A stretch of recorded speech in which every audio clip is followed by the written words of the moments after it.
Paracha de Tetzavé, donc paracha de cette semaine. On est toujours dans la construction du Mishkan, et là principalement dans les habits du Kohen. Donc Kohen simple et le Kohen Gadol. Nous savons que le Kohen simple avait 4 habits et que le Kohen Gadol avait 8. Pendant l'un des habits, c'est ce qu'on va découvrir ce soir, c'est ce qu'on appelle le Me'il Ha'ephod. Me'il qui veut dire en hébreu un manteau, une tunique. Maintenant, nous allons voir que cette tunique était composée de plusieurs éléments. Et on va essayer de comprendre, au-delà de l'habit en lui-même, on va essayer de comprendre qu'il y a forcément un enseignement à prendre et à tirer de cet habit. Au-delà de toute explication qui serait d'ordre métaphysique, ça ne sera pas l'objet du cours ce soir, mais on essaiera de voir ce que nous on peut apprendre, d'accord, de ce manteau, de cette tunique. Premier enseignement, c'est celui du Sefer Achinour. Le Sefer Achinour nous dit concernant ce vêtement que l'homme réagit ou interagit par rapport à son comportement, l'action qu'il va mener. Et ensuite, donc, bien évidemment, qu'il y a d'autres aspects, c'est ce qu'on va appeler la pensée. La pensée, et quelles sont également les intentions. Quand je réalise quelque chose, c'est que forcément, il y a une motivation. Donc il faut essayer de comprendre quelle est cette motivation. Donc il dit,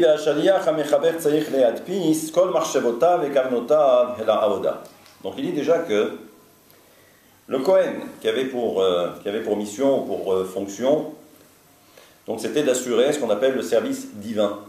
On est dans le temple, d'accord? Donc ça c'est le rôle principal du Kohen, le prêtre ou le grand prêtre. Et nous savons également que puisque le Kohen était en quelque sorte un missionnaire, il était là pour expier les fautes des enfants du peuple d'Israël. Donc, au-delà de l'action qui était menée par le Kohen, ou le Kohen Gadol, d'accord, il fallait bien que le Kohen sache de quoi on parle. Ça veut dire que, au niveau de ses intentions, de ses motivations, il ne fallait jamais qu'il perde de vue que sa fonction, c'est de faire le lien entre le peuple d'Israël et Dieu. Parfois, ce lien est interrompu ou il est coupé lorsque l'homme faute. Le Kohen Gadol, ou le Kohen, c'est celui qui intervient justement pour permettre de rétablir ce lien entre le peuple d'Israël et Akadosh Baruch Hu, le Créateur. D'accord? Donc on voit Alken Raoui Litlabesh Begadim Yuchadim Ele. Et c'est pour cette raison, donc, c'est pour cela que le Sefer Achinour intervient. Et il nous dit, c'est pour cette raison que pour maintenir en l'état justement cette motivation, c'est pourquoi le Kohen avait un vêtement spécifique. Ça veut dire que chaque vêtement avait sa spécificité, sa particularité, et on sait que chaque vêtement faisait référence à quelque chose de bien précis. Donc ça veut dire le simple fait de voir, c'était déjà important, et de se rappeler. C'est pour ça donc que le Sefer Achinour dit, c'est pour cette raison. Et c'est pourquoi lorsqu'il se regardait, donc le Kohen, par rapport aux vêtements qui étaient les siens, il savait exactement ce qu'il devait accomplir, ce qu'il devait réaliser, pour ne pas oublier. Le Sefer Achinour continue, et il nous dit que ça, c'est par rapport au Kohen lui-même.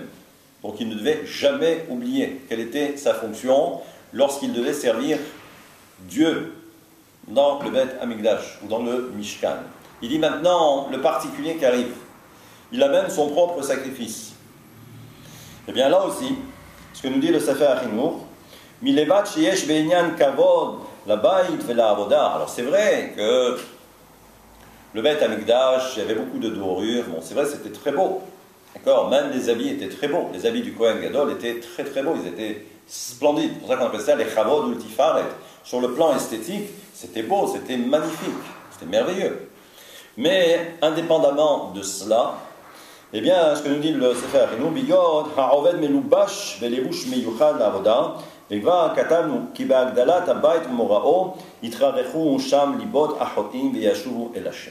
On nous dit que lorsque le particulier qui avait fauté, qui arrivait dans le Beth Amikdash, et même celui qui n'avait pas fauté, quand il voyait également le Kohen simple, standard, basique, ou le Kohen Gadol, revêtu de tous ses habits, d'accord, de ses habits d'apparat, eh bien, c'est sûr que il y avait une ira de Shamaim qui se dégageait, justement, il y avait cette crainte, d'accord, qui se dégageait des vêtements eux-mêmes.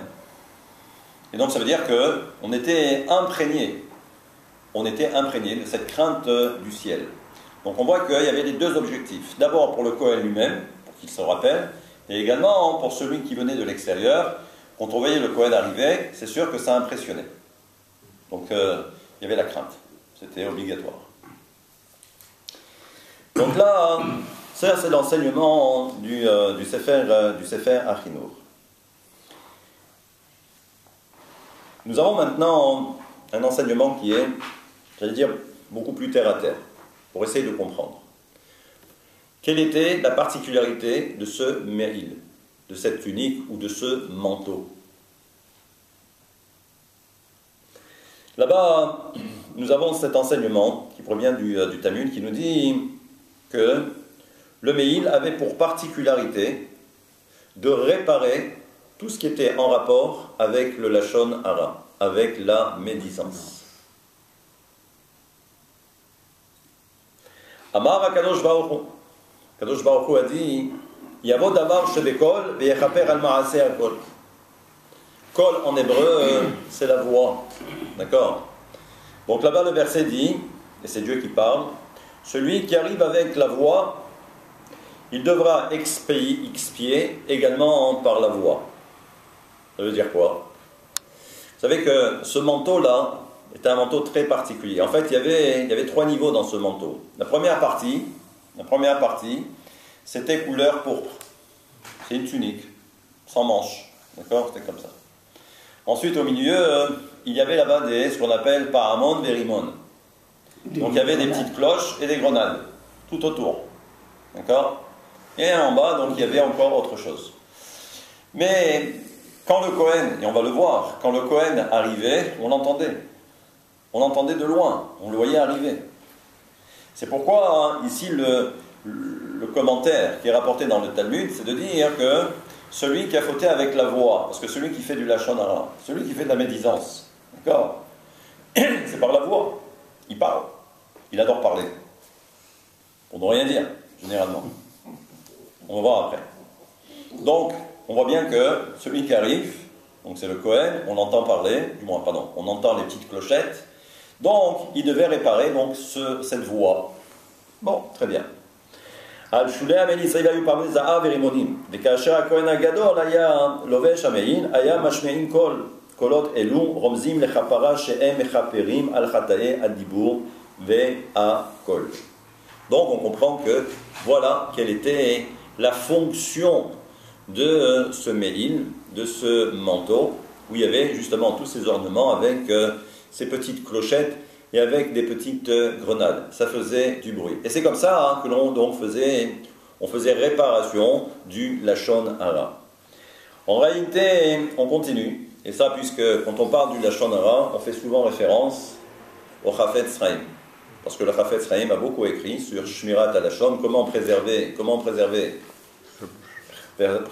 sa bouche. Et là-bas, donc, il explique. Et il dit quoi? Il faut savoir que la couleur du manteau était bleu azur. Bleu azur. Là déjà, quand on parle du bleu azur, du moins de cette couleur, on fait référence également au techelet. Techelet c'est l'azur, mais également c'est le talit. D'accord? Dans le talit, donc il y avait un fil. Le fil également qui était bleu azur. Et vous allez voir également qu'il y a un autre endroit où on parle de ce bleu azur, c'est ce qu'on appelle le Kisei HaKavod, le trône céleste. On voit également le ciel. Et vous allez voir que tout ça s'imbrique.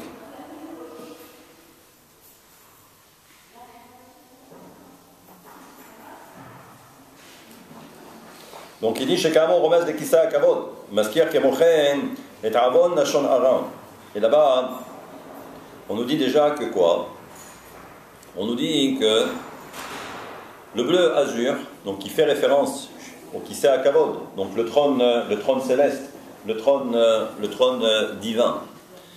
Déjà, il faut bien prendre conscience que lorsque quelqu'un malheureusement fait de la médisance, d'accord, qui fait du lachon hara, il faut savoir que ses paroles ou ses propos arrivent jusqu'au trône céleste.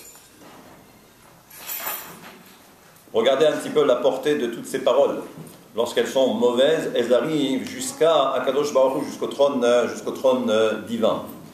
Et là-bas, Maskir Kemochen et Avon Nashon Hara, She'alav Kvar Ne'ema Betana Devilyahu. Et là-bas, donc il est dit là-bas dans un ouvrage qui s'appelle le Tana Devilyahu, il rapporte le verset des Télim dans le psaume 73. Psaume 73 qui dit Shatu b'shamayim pi'em ulshonam te'alech ba'aretz. Je vous le donne tout de suite, c'est le verset 9. En français ça donne leur bouche s'attaque au ciel. On comprend maintenant. Leur langue promène ses ravages sur la terre. Donc on voit que ce n'est pas simplement ici-bas, c'est-à-dire qu'on peut comprendre que quelqu'un qui fait du lachon hara, on a l'impression que ça se limite simplement à ce qui se passe sur terre. D'accord? Mais on voit bien que ça va même au-delà. Ça va jusqu'au trône divin. Donc il faut faire vraiment très attention.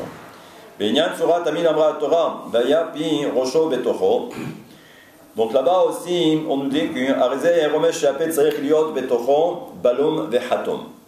quand on regarde un petit peu ce vêtement, d'accord, il faut savoir que là il y avait des ourlets, d'accord, et c'était comme si c'était une cotte de maille.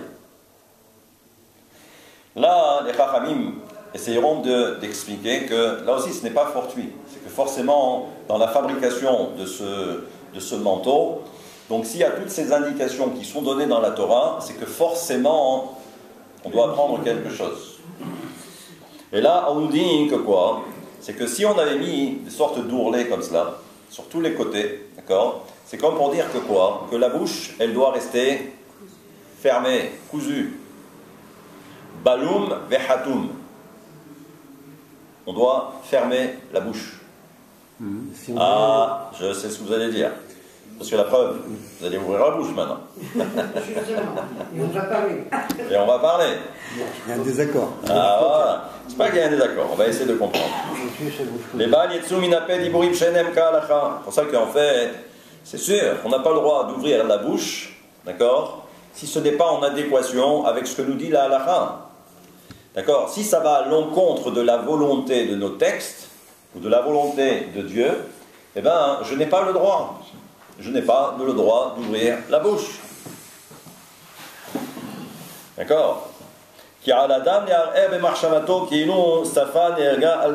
Et c'est pourquoi l'homme doit réfléchir avant d'ouvrir la bouche. C'est comme si en fin de compte, eh bien, nos lèvres, nous avons, j'allais dire, deux murailles. Nous avons d'abord les dents, parce que la bouche, on sait très bien de quoi est composée une bouche. D'accord? Quand on dit safa, d'accord, le lachon c'est la langue. Mais avant que la langue ne sorte, il y a d'abord déjà une muraille. Cette muraille, c'est quoi? Ce sont les dents. Et comme ça ne suffisait pas, donc on a mis encore autre chose. On a mis également les lèvres. Donc ça veut dire, avant que la personne ne commence à ouvrir la bouche, il faudrait déjà qu'elle commence d'abord à réfléchir sur ce qu'elle va dire. Ça ne suffit pas simplement d'ouvrir la bouche pour ne rien dire. Donc on va voir.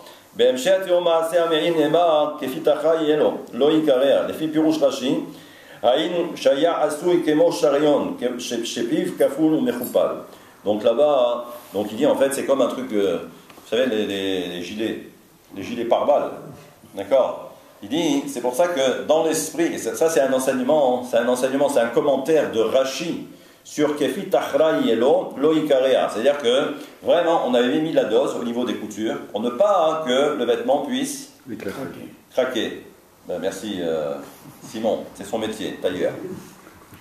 Donc c'était quelque chose qui était blindé, d'accord, c'est un blindage. Il dit la parole, c'est exactement la même chose. Il faut blinder sa bouche avant de sortir un mot. Et là, on continue, et qu'est-ce que nous dit l'auteur? Il nous dit Ve'aya ala Aaron esharet ve'nishma kolo bevo'o el hakodesh. Ça veut dire que, c'est le verset en toutes lettres, chapitre 28, verset 35. Pour ceux que ça intéresse, vous regarderez. Donc, lorsque Aaron, on parle ici du premier Kohen, Aaron à Kohen, d'accord? Quand il allait servir à Kadosh Baruch Hu, Venishma Kolo, on l'entendait arriver, Bevo et la Kodesh, pour servir tout ce qui était pour le sacré, El à Kodesh. Il allait en direction du Kodesh, d'accord? Vous savez que dans le Beth Amikdash ou dans le Mishkan, il y avait deux endroits qu'on appelle le Kodesh, et il y a le Kodesh à Kodashim. Le Kodesh, c'est où il y a la Menorah, donc le chandelier à 7 branches. Il y a également ce qu'on appelle l'autel des encens. Il y avait ce qu'on appelle également l'Echem Apanim, cette table où on disposait les 12 pains, d'accord, du vendredi au vendredi. Donc on nous dit que lorsqu'il arrivait dans le Kodesh, on l'entendait, d'accord, parce que justement, il y avait des petites clochettes, les fameuses petites clochettes. Et on les a entendus arriver, ceux-là aussi. Et voilà, pas les mêmes. Donc il nous dit Yavo davar shebekol et chaper al maaseh hakol. Ça c'est ce qu'on a vu tout à l'heure d'après l'enseignement. Donc il nous dit maintenant Mikach mishtama shelo bidmama kadosh baruch hafetz ela davka bekolot. Et là, qu'est-ce qu'il faut comprendre maintenant? Pourquoi est-ce que la Torah a besoin de préciser et de dire que lorsque Aaron à Cohen arrivait, on l'entendait? C'est normal. Si vous mettez des petites clochettes, c'est sûr qu'on va l'entendre. D'accord? Et là-bas, on voit bien qu'il y a le kol, cette notion de kol. Par rapport à la question qui était la vôtre il y a quelques instants, mais bien évidemment, c'était ça l'objet de cette discussion, c'est que dans l'esprit de la Torah, le plus important pour Akadosh Baruch Hu, c'est précisément le kol, c'est la voix. C'est-à-dire que ce qui est important pour servir, pour aller vers le Kodesh, pour aller vers quelque chose de sacré, cela ne peut se faire que par l'intermédiaire du kol. Ça ne peut être que par la parole, le kol, la voix. Donc il dit, et ça c'est rapporté dans un autre Télim, dans le psaume 58, au verset 2, et il est dit quoi là-bas? Aunam elem tzedek tedaberum. Traduction: est-ce qu'en vérité, ô puissant, vous prononcez de justes arrêts et jugez avec droiture les fils de l'homme? Bon, écrit comme ça en français, ça donne pas grand-chose. Je vous avoue franchement, des fois, on se pose même la question si c'est la bonne traduction. Aunam elem tzedek tedaberum. Elem en hébreu, c'est celui qui est muet. D'accord? Tzedek tedaberun. Donc, il faut parler avec quoi? Il faut parler avec tzedek, avec justice. Autrement dit, il faut savoir parler à bon escient. Ce que la Torah recommande, c'est pas d'être muet. D'accord? C'est pas d'être muet. Mais c'est de parler avec justice. C'est ça toute la différence. C'est pour ça que l'auteur continue. Et il nous dit quoi? Il nous dit Ma'umanuto shel adam ba'olam hazeh yasim atzmo keilem. Là-bas, la Gemara dans le traité de Cholin dit alors, mais c'est quoi le travail d'un homme ici-bas? Point d'interrogation. Yasim atzmo keilem. Il faut qu'il reste muet. La Gemara elle continue, elle dit Yachol af les livrets Torah. Alors si l'homme doit rester muet, alors si c'est comme ça, alors même pour la Torah, l'homme doit rester muet. Puisque le Talmud ne précise pas, il dit, c'est quoi? Qu'est-ce que doit faire l'homme? Il doit rester muet. La Gemara renchérit, elle dit, mais quoi? Même pour la Torah, sous-entendu, donc on doit rester muet, mais par contre, tout le principe même de la Torah, c'est quoi? C'est de parler. D'accord? C'est d'enseigner. Il dit non, Talmud Lomar, Tzedek Tedaberun. De là, on apprend que, par rapport à ce verset que je viens de citer, que c'est avec justice que l'on doit parler. Sous-entendu, Ashtika Yomnam Umanut Niflea. C'est vrai que rester silencieux, c'est un travail. C'est un travail de rester silencieux. C'est pas donné à tout le monde. Aval, lo bechol ha'et yesh le'echos ba. Mais c'est pas à tout moment que l'on doit ouvrir sa bouche. Ce qu'il est en train de dire. On doit encore ouvrir sa bouche à bon escient. Kasher amedoubar b'izke Torah ou tefila.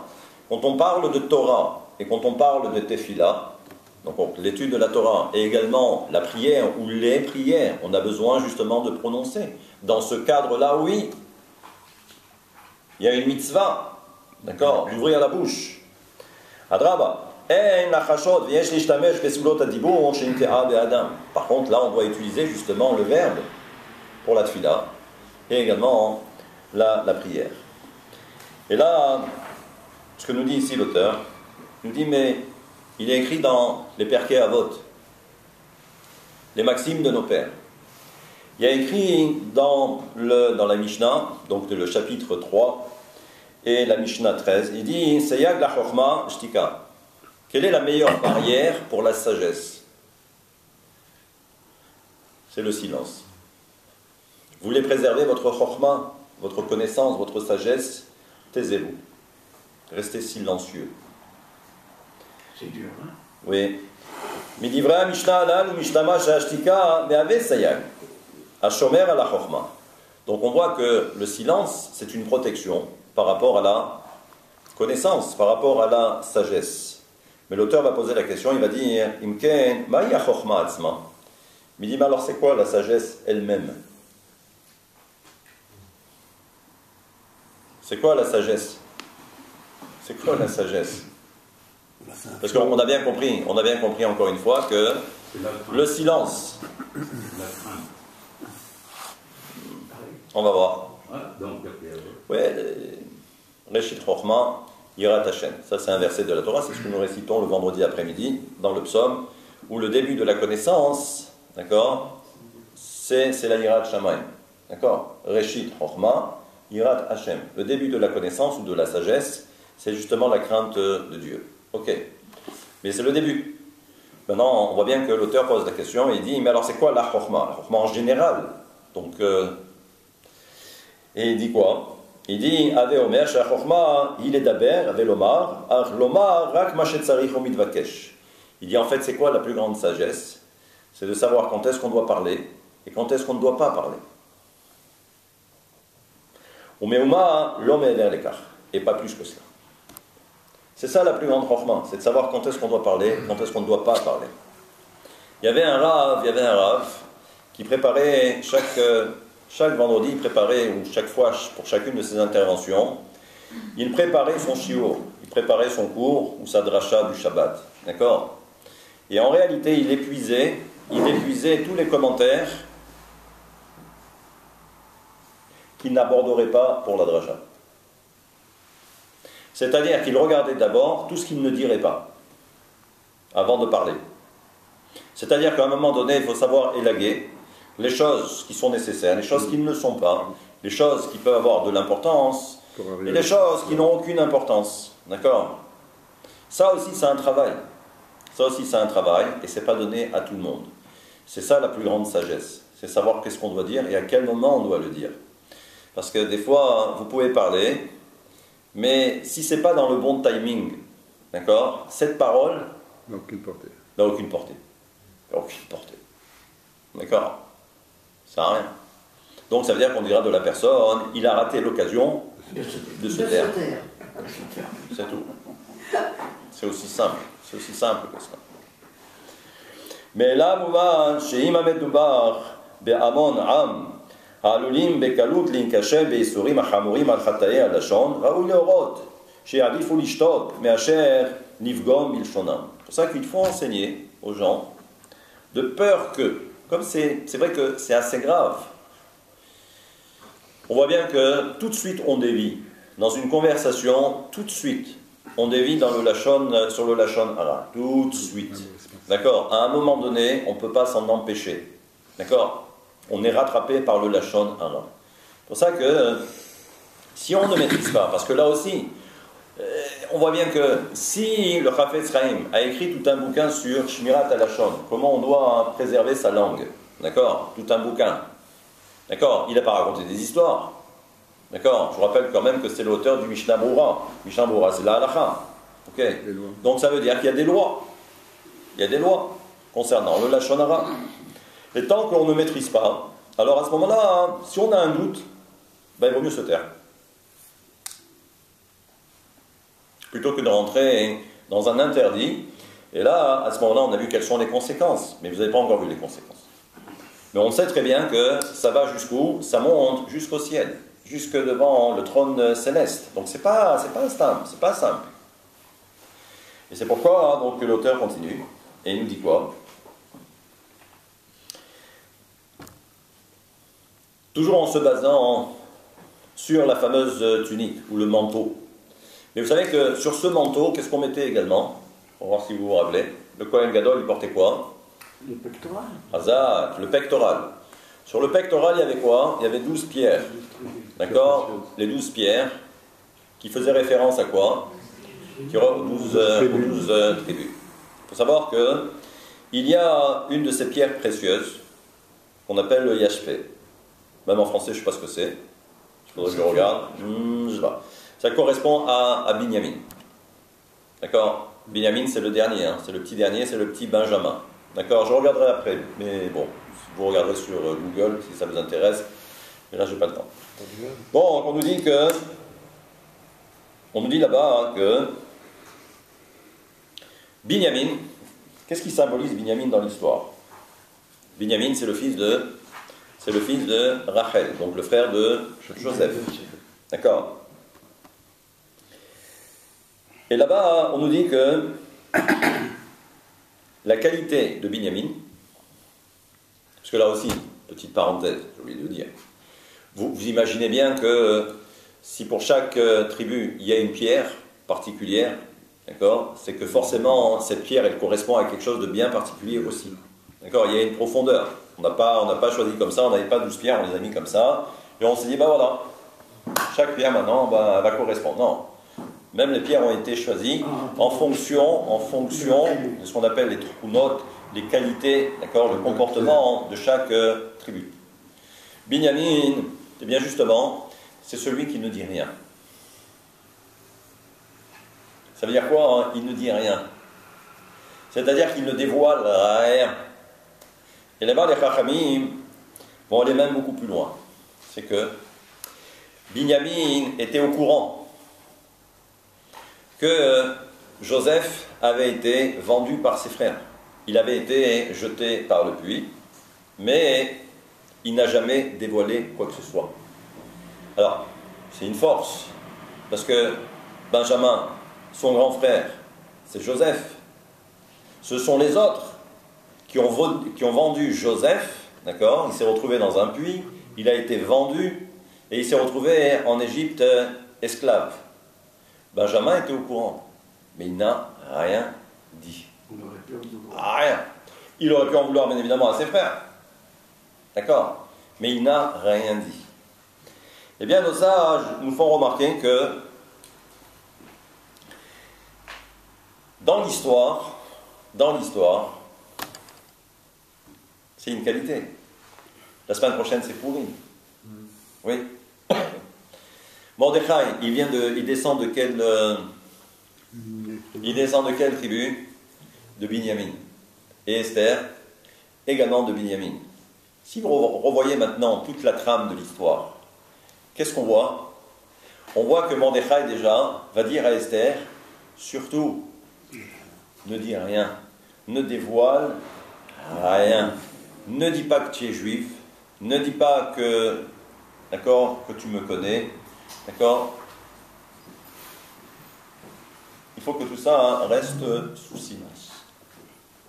On voit bien que c'est grâce à cela que le peuple d'Israël a été sauvé.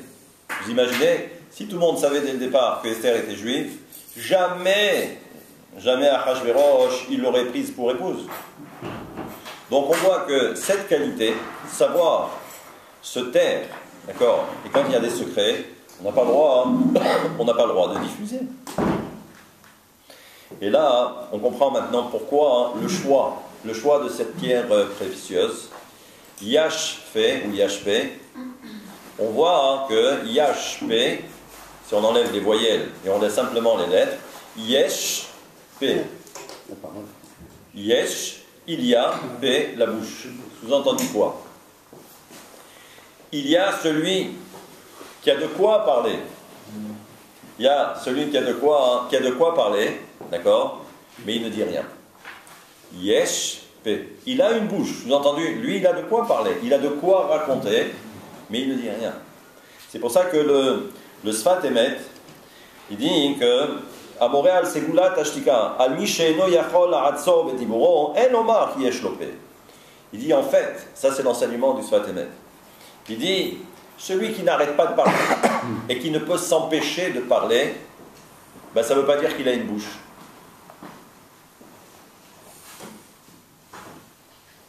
Parce qu'en fait, s'il n'arrête pas de parler, ça veut dire qu'il n'est pas capable de maîtriser sa bouche.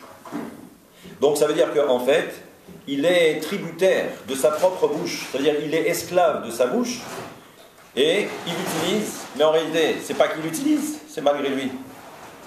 Il parle. En fait, ce qu'il faut comprendre, c'est celui qui est capable d'arriver à se taire. Ça, c'est une force. Celui-là, ou de celui-là, on pourra dire, il a une bouche. Vous voyez la nuance? Donc il dit et la dafka il dit en fait l'essentiel même ou l'essence même par rapport à celui qui est capable de se maîtriser et de se taire, il dit c'est celui qui et la dafka c'est celui qui a juste nous encore une bouche pour parler. Et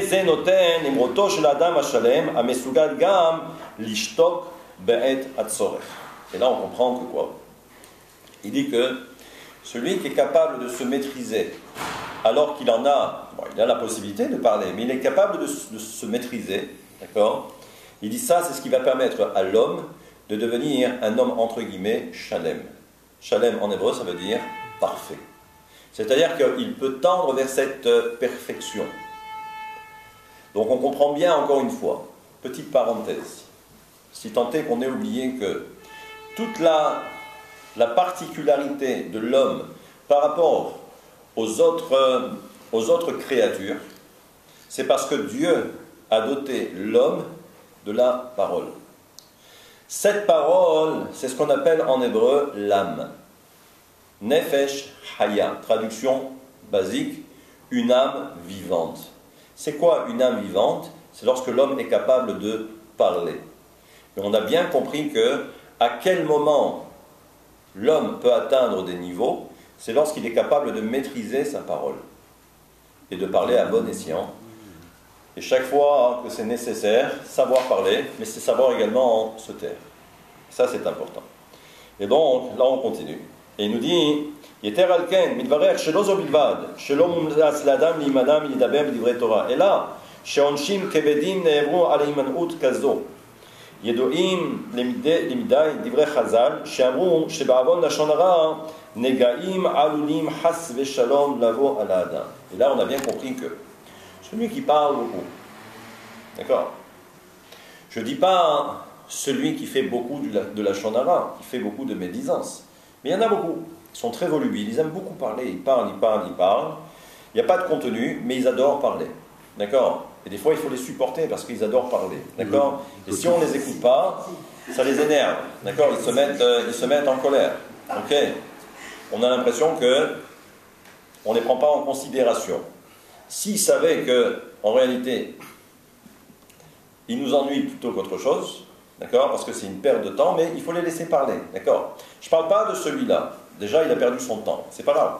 Je parle de celui qui fait du lashon hara. Il faut comprendre que celui qui fait du lashon hara, à un moment donné, il s'expose. Parce qu'on a bien compris que la construction de l'être passe par la parole. ce qui différencie l'homme par rapport aux autres créatures, c'est la parole. D'accord? Si maintenant l'homme fait du lachon hara, le problème ça va être quoi? C'est que ça va se retourner contre lui. Parce que normalement, il aurait dû mettre à profit cette parole pour se construire. Mais lui, qu'est-ce qu'il fait? Non seulement il va détruire les autres avec son lachon hara, mais il se détruit également de l'intérieur. Et là aussi, ce que nous dit l'auteur, et ça c'est rapporté dans le Zohar, c'est sûr que tous les problèmes de l'homme proviennent de quoi? De sa bouche. Parce qu'il parle trop et fait du lachon hara. C'est sûr.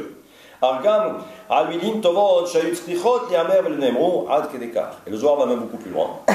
Le Zohar nous dit que celui qui avait la possibilité de bien parler et il ne l'a pas fait, lui aussi aura un problème. Lui aussi aura un problème. C'est pas seulement dans le cas où je ferai du lachon hara que je risque de m'exposer, mais celui qui avait la possibilité de bien parler, d'accord, il en avait la possibilité, il n'a pas profité. Ben là aussi, ça va se retourner contre la personne. Bon, alors qu'est-ce qu'on fait? Ben, ça veut dire qu'il faut savoir jauger. À quel moment je dois ouvrir la bouche et quand est-ce que je dois me taire. האומרת שמי שאפשר לו לעסוק בתורה ואינו עושה, הקדוש ברוך הוא מביא עליו ייסורים מכוערים העורכים אותו. Et là-bas, donc, la Gemara dans Brachot nous dit que celui qui avait la possibilité d'étudier la Torah, autrement dit d'ouvrir sa bouche pour pouvoir étudier la Torah, et il ne l'a pas fait, là aussi, il faut savoir que dans le ciel, Akadosh Baruch Hu va le mettre à l'épreuve. C'est-à-dire, ou si vous préférez, il va connaître beaucoup d'épreuves. Parce qu'il avait la possibilité d'étudier la Torah et il ne l'a pas fait. Donc on voit bien que tout est lié. De cette parole, on voit bien que soit on peut avoir toutes les bénédictions du monde, ou soit malheureusement ça peut se retourner contre l'homme lui-même. Et là on comprend que par rapport à un passage, en fait c'est surtout ce qu'on appelle un pismon, c'est un chant. Nous, on le récite que pendant la période entre Rosh Hashanah et Kippour, juste avant Baruch She'amar, c'est ce qu'on appelle Ad-Da'a ve'Adibour, les Hay Ha'olamim.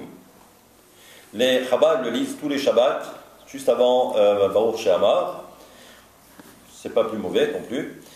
Et là-bas, donc, ce passage nous dit Ad-Da'a ve'Adibour. Da'a, c'est la conscience, je vais appeler ça la conscience, ou la connaissance, mais c'est surtout la conscience de l'acte. Comprendre quand on fait les choses. Ve'adibour et la parole, les hay ha'olamim. C'est pour la vie des mondes. C'est-à-dire quoi? Les hay ha'olamim. Hay, c'est la vie. Ha'olamim, ce sont les mondes, ou olamot. Shetzarich adam nishmo karo yetziglat ad-da'a ve'adibour shechonen ba'em ve'la'agdisham les hay ha'olamim. Soit les hay ha'olamim, ce sont les mondes, soit c'est qui? Celui qui est à l'origine de la vie. C'est Akadosh Baruch Hu, c'est Dieu. Donc ça veut dire que dans ce passage, on comprend bien que la conscience, je serais tenté de dire, la conscience du dibour, la conscience que l'on doit avoir de l'importance du dibour de la parole. Si c'est le cas, alors bien évidemment, les hay ha'olamim. Ça, c'est pour la vie des mondes. Et pour Akadosh Baruch Hu. Et là-bas, donc, on comprend que quoi? החפץ חיים היה חוזר ומשנן את כלל היסודי שכל דברי התורה והתפילה שאדם עושה בהם, שסגולתם להשפיע טובה וברכה לכלל ולפרט, עלולים להיפסל ולהיפגם אם אין אדם שומר על טהרת פיו ולשונו. Ça, c'est ce que l'on vient de dire. Et là, il rapporte également, toujours dans ce Shmirat HaLashon dans son ouvrage, il rapporte là-bas un Zohar qui dit que שעל-ידי הדברים האסורים שאדם משמיע לא זו בלבד שדיבוריו בתורה ותפילה לא מתכוונים במרום אלא שרוח הטומאה שנוצרת מדיבוריו ואיסור מטומאה גם את דברי הקדושה ועל כן עונשו כפול ומכופל. Donc il dit maintenant, celui qui parle, qui fait du lachon hara, il dit que non seulement cela, c'est que si cette personne ensuite veut prier, ou veut s'adresser à Dieu plus exactement. Mais le problème, c'est qu'il a souillé sa bouche. Parce qu'il n'a fait que du lachon hara. Donc il dit, bien évidemment, que sa prière, elle ne sera pas acceptée. Elle ne pourra pas être acceptée par Dieu. Donc je ne peux pas d'un côté, faire du Lachon Hara sur Pierre, Paul et Jacques, et ensuite aller à la synagogue et prier à Kadosh Baruch Hu et demander à Dieu. C'est pas possible. Dieu ne peut pas accepter. Mais plus que cela encore, c'est que quand la personne s'adonne à la médisance, d'accord? Donc il a sali sa bouche. Quand il va commencer à prier, c'est comme si dans la prière, il va faire entrer de l'impureté. Donc ça veut dire que la parole, du moins cette tefila, cette prière, où normalement c'est quelque chose de sacré, on a dit tout à l'heure que le Kohen, quand il arrivait, c'était Kodesh, c'était en direction du Kodesh, donc quelque chose qui est sacré, d'accord? Toi, il y a quelques minutes, avant de rentrer à la synagogue, tu as commencé à faire du Lachon Hara. Tu rentres à la synagogue, donc ça veut dire que ta bouche, elle est sale, d'accord? Tu viens de la souiller. Et maintenant, tu vas mettre des paroles de Torah. Mais le problème, c'est que la Torah ou la prière, c'est quelque chose de kadosh. Donc tu vas rentrer quelque chose qui est impur dans la Kedusha. C'est comme si je rentrais maintenant quelque chose d'impur dans le Beth Amikdash. Et on sait très bien qu'il fallait faire très attention. Le Kohen Gadol ou le Kohen tout court qui était impur, ou n'importe quel homme qui était impur, il n'avait pas le droit de s'approcher, de rentrer à l'intérieur du temple. Là, c'est ce qu'on est en train de faire avec sa bouche. Ça, c'est ce que dit le Chafetz Chaim. Il se base justement sur ce Zohar. Donc, il dit que B'makom acher, Mamshin et Chafetz Chaim, l'Einyan c'est Mashal Be'uman, pardon. Et là-bas, il parle de quoi? Il donne un Mashal. Mashal, c'est une allégorie, une parabole. Et il dit, imaginez, vous avez un artisan, un orfèvre, plus exactement. On voit bien que, quand on parle d'orfèvrerie, oui, c'est un travail. D'accord? On voit bien aussi que tous les matériaux que l'on va employer, ce sont des matériaux qui sont chers. D'accord? Et si j'ai une commande, si je suis un bon artisan, donc il va falloir que je fasse très attention. Parce qu'ensuite, il y a un rendu. Quand je vais ensuite, la pièce qui m'a été commandée, d'accord, il faut qu'elle soit parfaite. Donc il y a un savoir-faire. J'engage ma responsabilité, mon savoir-faire. Ok. Il dit maintenant, imaginez un juif qui arrive devant Dieu pour prier. Mais c'est quoi la prière alors? C'est quoi la prière? C'est-à-dire qu'on n'imagine même pas qu'à l'époque, on parle de ce qu'on appelle la Knesset Agdola, la grande assemblée, qui était constituée de 120 personnes. La plupart, c'était tous des tzadikim et également des prophètes. D'accord? Ils ont instauré la prière. Vous croyez que quoi? Un matin, ils se sont dit, allez, on va mettre un petit passage ici, un autre passage là, on va mettre quelques mots ici, d'accord? Ça va nous donner, d'accord, une prière qui sera valable pour tout le monde. Global. Ce que dit ici le Chafetz Chaim, et il se base également sur cet enseignement du Zohar.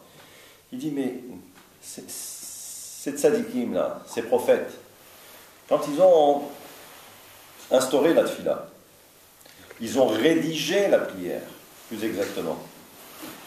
Mais c'était en rapport avec quoi? C'est ce qui se passe avec les mondes spirituels. Là, on est dans la mystique. On parle des Olamot, on parle des mondes spirituels. Et on sait que dans chaque monde, il se passe quelque chose. Bon, maintenant, je ne parle pas des nouveaux, mais les anciens qui ont assisté à des cours de mystique savent très bien que à l'intérieur de chaque monde, il y a les fameuses séphirotes, et que les séphirotes en elles-mêmes, il y a également, tout autour, il y a également des palais, et à l'extérieur des palais, il y a encore des forces, et ainsi de suite, et ainsi de suite. Donc ça veut dire que c'est un ensemble de choses. D'accord? Quand ils ont rédigé la tefila, eux savaient pertinemment à quoi on fait référence dans la tefila. Donc ça veut dire qu'il y a une telle minutie, d'accord, dans la rédaction de cette tefila. Et nous on arrive, entre guillemets, le bourrin de service, d'accord, celui qui juste quelques minutes avant, il a commencé à parler sur le voisin, D'accord? Et il rentre à la synagogue, il va faire maintenant sa prière. Il dit, mais la tefila, c'est comme cet orfèvre. Il arrive, il y a un savoir-faire. D'accord? On ne peut pas présenter n'importe quoi après. Il dit, c'est la même chose pour la tefila. Juste avant, tu as parlé, tu arrives maintenant, tu crois quoi? Tu vas t'asseoir et tu vas prier normalement comme si de rien n'était. Mais ta prière, elle n'a pratiquement aucune valeur. Qu'est-ce que tu vas présenter à Dieu? Tu vas présenter quoi? Rien. Rak, im tishmor kedusha diboro shel adam asu edo lif'ol bemarom et kol ma shebekocho. Et c'est pour ça qu'il termine et il dit que cette parole ne peut être, efficace que si la personne a été capable de préserver sa bouche.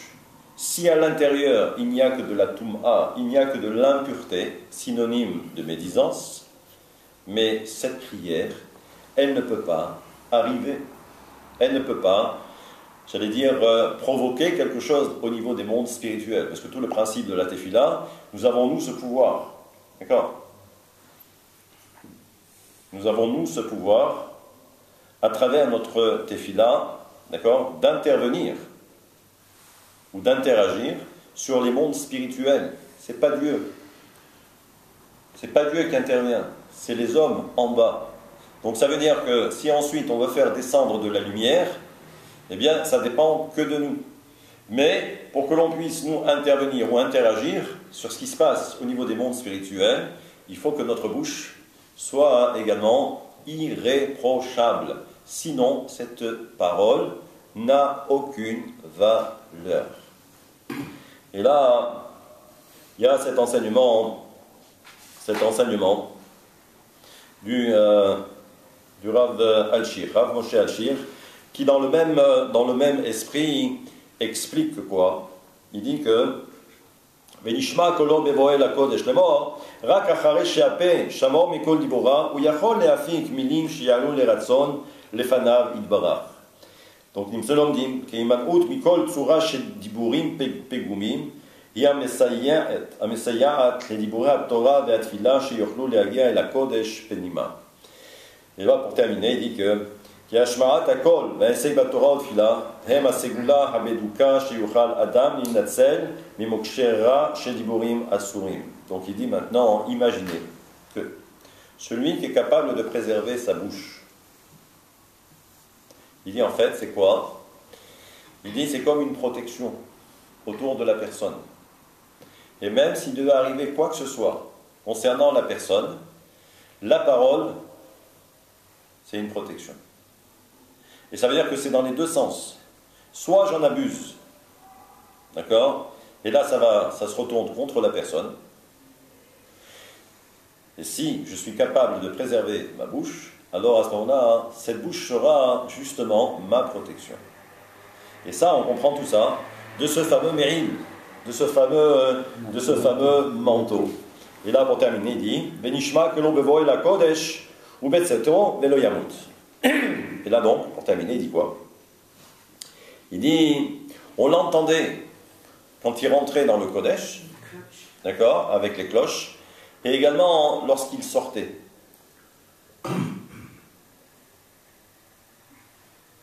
Velo yamut, et il ne mourrait pas. Là, bon, si on nous dit qu'il rentre, à un moment donné, il va bien ressortir. Sauf s'il meurt là-bas. D'accord? Il ne faut pas savoir. Mais généralement, d'accord, il allait pour un travail bien défini, donc on l'entendait. D'accord? On l'entendait. Mais si je l'entends à l'aller, forcément, je vais l'entendre au retour. Et pourquoi est-ce que la Torah a besoin de préciser? Maintenant, à la limite, moi ce qui m'intéresse, c'est lorsque le Kohen y va, parce que ça veut dire qu'il a fait son travail. Maintenant, quand il part, il part, parce que je m'en fiche. Il a terminé son travail. Moi, ce qui m'intéresse, encore une fois, c'est il a fait son travail, L'action. C'est l'action. Maintenant, quand il sort, ça veut dire qu'il a fini. Pourquoi la Torah a besoin de nous dire aussi que quand il sortait, on l'entendait? Bon, il n'y a que le début qui m'intéresse. La fin, ça ne m'intéresse pas parce qu'il a fini. Ici, ce que nous dit l'auteur, c'est que, ça toujours, là, c'est pas le Sfat Emet, mais c'est le Imre Emet, son fils. Et il dit, Shamar, Kibeka, Remza Torah, Sherishuma, Shela Kedusha, Chayav, Lishagam, Achalay, Etziya, Mibet, Amigdash. Il dit en fait, ce que nous on a oublié, c'est que quelqu'un qui rentre dans le Beth Amigdash, quelqu'un qui rentre dans le sacré, d'accord, il est imprégné. Parce que je rentre dans le sacré. Oui. Zichrono Livracha, le rabbin Citruc, il donnait toujours l'image que quelqu'un qui rentre dans une parfumerie, même s'il n'a rien acheté, il ressortira parfumé. D'accord? C'est un principe. D'accord? Il dit quelqu'un qui rentre justement dans le Beth Amigdash. D'accord? Il ressort imprégné de cette Kedusha, de cette sainteté. D'accord? Très bien. Il dit, mais il faut préserver justement cette sainteté, même lorsqu'on a quitté le Beth Amigdash, même lorsqu'on a quitté le temple de Jérusalem. C'est pas lorsqu'on rentre là-bas, on est imprégné et on devient un autre, d'accord? On change du tout au tout, on devient quelqu'un de bien, quelqu'un d'extraordinaire. Mais ensuite, quand on a quitté le Beth Amigdash, à ce moment-là, il n'y a plus personne pour nous voir. Maintenant, je peux m'arroger le droit de faire les 400 coups, parce que de toute façon, il n'y a personne qui me voit. D'accord?